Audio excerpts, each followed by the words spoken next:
ಜಲಕ್ಷಾಮದ ನಡುವೆ ನಾಮಕಾಸ್ತೆಯ ರೌಂಡ್ಸ್ ಜಲಮಂಡಳಿ ಅಧ್ಯಕ್ಷರಿಂದ ಕಣ್ಣೊರೆಸುವಂತಹ ತಂತ್ರ ನಡೀತಾ ಇದೆ. ಅಧಿಕಾರಿಯ ನೌಟಂಗಿಗೆ ನಾಗರಿಕರು ರೊಚ್ಚಿಗೆದ್ದಿದ್ದಾರೆ. ಸಿಲಿಕಾನ್ ಸಿಟಿ ರೌಂಡ್ಸ್ನ ನೌಟಂಗಿ ಹೇಗಿತ್ತು ತೋರಿಸ್ತೀವಿ ನೋಡಿ.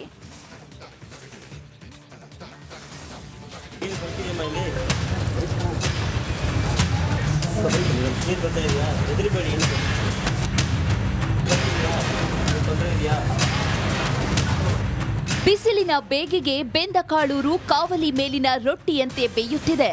ಸಿಲಿಕಾನ್ ಸಿಟಿಯ ಮೂಲೆ ಮೂಲೆಯಲ್ಲೂ ನೀರಿಗೆ ಹಾಹಾಕಾರ ಶುರುವಾಗಿದೆ. ಜಲಕ್ಷಾಮದಿಂದ ಜನರು ತತ್ತರಿಸಿ ಹೋಗಿದ್ದಾರೆ.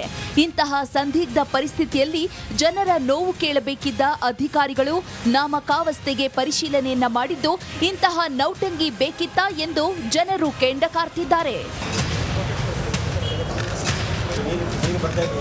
ನೀರೇನು ಬಂದ್ರೆ ಬರ್ತದೆ,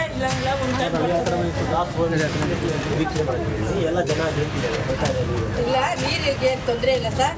ಅಂದ್ರೆ ಬಂದು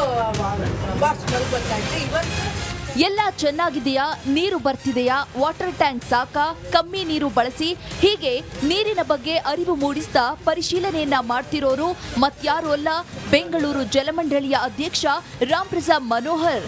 ನಗರದಲ್ಲಿ ನೀರಿಗೆ ಉಂಟಾಗಿರುವ ಸಮಸ್ಯೆಯನ್ನ ಅರಿಯಲು ಅಧ್ಯಕ್ಷರು ಇಂದು ಸಿಟಿ ರೌಂಡ್ಸ್ ಮಾಡಿದ್ರು.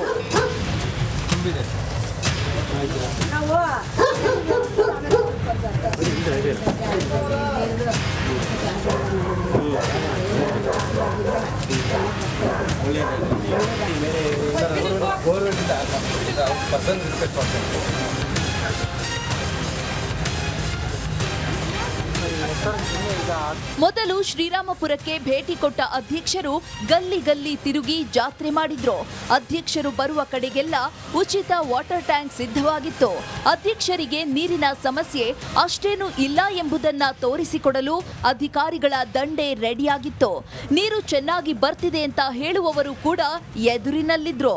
ಅಲ್ಲ ಸರ್, ನೀರಿನ ಸಮಸ್ಯೆ ಇರುವ ಜಾಗಕ್ಕೆ ಭೇಟಿ ಕೊಡಿ, ನೀರು ಇರುವ ಕಡೆ ವಿಸಿಟ್ ಕೊಟ್ರೆ ಹೇಗೆ ಎಂದು ರಿಪಬ್ಲಿಕ್ ಕನ್ನಡ ಕೇಳಿದ ಪ್ರಶ್ನೆಗೆ ನೀವು ಹೇಳಿ ಅಲ್ಲಿ ಹೋಗೋಣ ಅಂತ ಹಾರಿಕೆಯ ಉತ್ತರ ಕೊಟ್ರು. ಇಲ್ಲ, ನೀವು ರಾಜರಾಜೇಶ್ವರಿ ನಗರಕ್ಕೆ ನಾಳೆ ಹೋಗೋಣ, ನಾನು ನಿಮ್ಮ ಜೊತೆಗೆ ಬರ್ತೀನಿ. ರಾಜರಾಜೇಶ್ವರಿ ನಗರದಲ್ಲಿ CMC ಏರಿಯಾದಲ್ಲಿ ಎಲ್ಲೆಲ್ಲಿ ಬೋರ್ವೆಲ್ಗಳು ಅವಲಂಬಿಸಿದರೆ ಅಲ್ಲಿ ಬೋರ್ವೆಲ್ ಕುಸಿದ ಸಮಸ್ಯೆಗಳಿದೆ. ಕಾವೇರಿ ನೀರಿಂದ ಎಲ್ಲಿ ಸಮಸ್ಯೆ ಇದೆ ಹೋಗೋಣ. ನಾನು ನಿಮ್ಮ ಸಮಸ್ಯೆ ಸರಿ ಇದ್ದರೆ ಅದನ್ನು ಸರಿ ಮಾಡಿಸೋಣ. ಯಾಕಂದರೆ ನೀವು ಎಲ್ಲ ಕೂಡ ಪ್ರಜಾಪ್ರಭುತ್ವದಲ್ಲಿ ಒಕ್ಕಟ್ಟಾಗಿ ಕೆಲಸ ಮಾಡಬೇಕಾಗುತ್ತದೆ. ನಾನು ಇಲ್ಲ ನಾನು ಅದಕ್ಕೆ ಹೇಳ್ತಾ ಇದ್ದೀನಿ, ನೀರಿಲ್ಲದ ಕಡೆ ನಾನು ಹೋಗ್ತೀನಿ. ನೀವು ಎಲ್ಲಿಗೆ ಹೇಳ್ತೀರ ಅಲ್ಲಿ ಹೋಗೋಣ, ನಾವು ಜನ ತನಿಖೆ ಮಾಡೋಣ, ಅಲ್ಲಿ ಬಗೆಹರಿಸೋಣ. ನಾನು ಏನು ಹೇಳ್ತೀನಿ 100% ನಾವು ಎಲ್ಲ ಒಂದೇ ಸಮಯದಲ್ಲಿ ಎಲ್ಲವನ್ನು ಬಗೆಹರಿಸೋಕ್ಕಾಗಲ್ಲ, ಕಂತವಾಗಿ ಬಗೆಹರಿಸ. ಬೆಂಗಳೂರಿನಲ್ಲಿ ಉಂಟಾಗಿರುವ ಜಲಕ್ಷಾಮದ ವಿವರವನ್ನ ಪಡೆಯಲು ಸಿಎಂ ಸಿದ್ದರಾಮಯ್ಯ ನಾಳೆ ಸಭೆ ಕರೆದಿದ್ದಾರೆ. ಜಲಮಂಡಳಿ ಅಧಿಕಾರಿಗಳಿಂದ ಸಂಪೂರ್ಣ ಮಾಹಿತಿಯನ್ನ ಪಡೆಯಲಿದ್ದು ಬೆಂಗಳೂರು ಅಂತರ್ಜಲದ ಬಗ್ಗೆ ವಿವರ ಕೇಳಿರುವುದಾಗಿ ಜಲಮಂಡಳಿ ಅಧ್ಯಕ್ಷರು ಮಾಹಿತಿಯನ್ನ ನೀಡಿದ್ರು.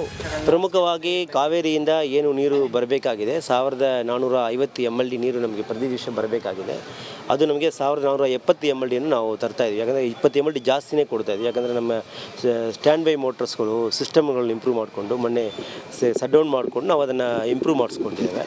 ಸೊ ಅದರಿಂದ 20 MLD ಅಂದರೆ 2 ಕೋಟಿ ಲೀಟರ್ ನೀರು ಪ್ರತಿ ದಿವಸ ನಾವು ಹೆಚ್ಚುವರಿಯಾಗಿ ಬೆಂಗಳೂರು ನಗರಕ್ಕೆ ಕಾವೇರಿಯಿಂದ ಸಪ್ಲೈ ಮಾಡ್ತಾ ಇದ್ದೀವಿ. ಇದಲ್ಲದೆ ಮುಖ್ಯವಾಗಿ ಪ್ರಮುಖ ಸಮಸ್ಯೆ ಆಗ್ತಾ ಇರೋದು ನಮ್ಮ ಬೋರ್ವೆಲ್ಗಳದ್ದು ಕುಸಿದು ಹೋಗ್ತಾ ಇರೋದ್ರಿಂದ, ಅದು ಖಾಸಗಿ ಇರ್ಬೋದು ಅಥವಾ BBMP BWSSB ಬೋರ್ವೆಲ್ ಎಲ್ಲ ಕಡೆ ಕೂಡ ಮನೆಯಲ್ಲಿರುವಂತಹ ಬೋರ್ವೆಲ್ ಕೂಡ ಕುಸಿದು ಹೋಗ್ತಾ ಇದೆ. ಅದಕ್ಕೆ ಅಂದರೆ ಮುಖ್ಯ ಕಾರಣ ಏನಂದರೆ ಮಳೆ ಕಳೆದ ಬಾರಿ ಬಹಳ ಕಡಿಮೆ ಆಗಿದೆ ಮತ್ತು ಅದರಿಂದ ಅಂತರ್ಜಲ ಮಟ್ಟ ಕುಸಿದು ಹೋಗ್ತಾ ಇದೆ. ನಮ್ಮ ಬೆಂಗಳೂರು ವ್ಯಾಪ್ತಿನಲ್ಲಿ ತಜ್ಞರ ಒಂದು ಮಾಹಿತಿ ಪ್ರಕಾರ ಅಂತರ್ಜಲ ಮಟ್ಟ ಬಹಳ ಕೆಳಗೆ ಹೋಗಿದೆ. ಹಾಗಾಗಿ ಈಗ ಅಂತರ್ಜಲ ಮಟ್ಟವನ್ನು ಹೆಚ್ಚು ಮಾಡಿಸೋ ದಿಕ್ಕಿನಲ್ಲಿ ಕ್ರಮ ಜರುಗಿಸಬೇಕಾಗಿದೆ. ಶ್ರೀರಾಮ್ಪುರ ಆರ್ಮಿ ಪಂಪ್ ಹೌಸ್ಗೆ ಭೇಟಿ ಕೊಟ್ಟ ಅಧ್ಯಕ್ಷರು ಸಿಬ್ಬಂದಿಗಳಿಗೆ ಮಿತ ನೀರು ಬಳಸುವಂತೆ ಸೂಚಿಸಿದ್ರು. ಒಟ್ನಲ್ಲಿ ನಿಜವಾದ ಸಮಸ್ಯೆ ಇರಬೇಕಿದ್ದ ಕಡೆ ವಿಸಿಟ್ ಕೈಗೊಳ್ಳಬೇಕಿದ್ದ ಅಧ್ಯಕ್ಷರು ಬೇಕಾಬಿಟ್ಟಿ ಪರಿಶೀಲನೆಯನ್ನ ನಡೆಸಿ ಕಾರ್ ಹತ್ತಿ ಹೊರಟರು.